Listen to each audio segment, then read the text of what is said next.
Assalamu alaikum. Welcome to this English channel. Today we will learn how to pronounce the word present or present. আজকে আমরা শিখব present নাকি present শব্দটির উচ্চারণ, কখন প্রেজেন্ট হবে কখন প্রেজেন্ট হবে সেই কৌশলটি মনে রাখার জন্য অবশ্যই ভিডিওটি সম্পূর্ণ দেখতে হবে।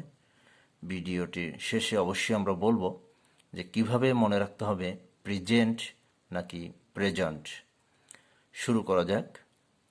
শুরুতেই আমরা দেখি প্রেজেন্ট।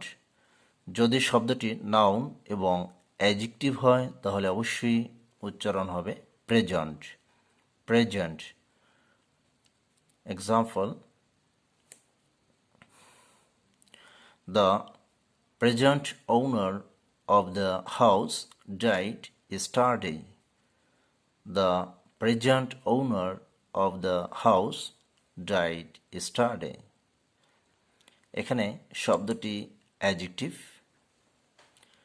যাই হোক, নাউন এবং যখন অ্যাডজেক্টিভ হবে তখন শব্দটির উচ্চারণ হবে প্রেজেন্ট। নেক্সট, যখন শব্দটি ভার্ব হবে তখন এর উচ্চারণ হবে প্রেজেন্ট।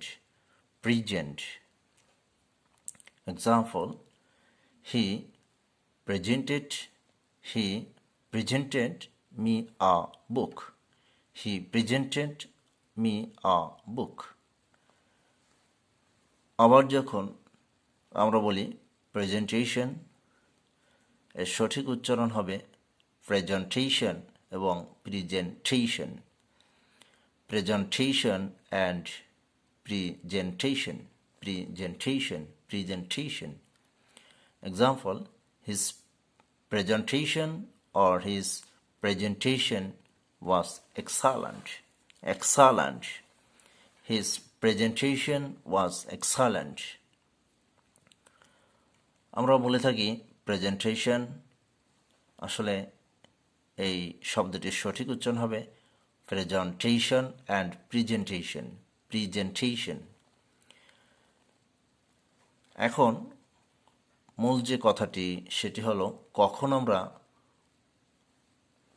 মনে করব যে শব্দটি প্রেজেন্ট হবে নাকি প্রেজেন্ট হবে।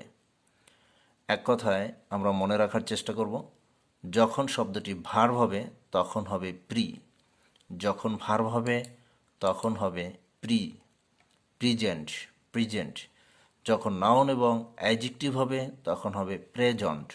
প্রেজেন্ট।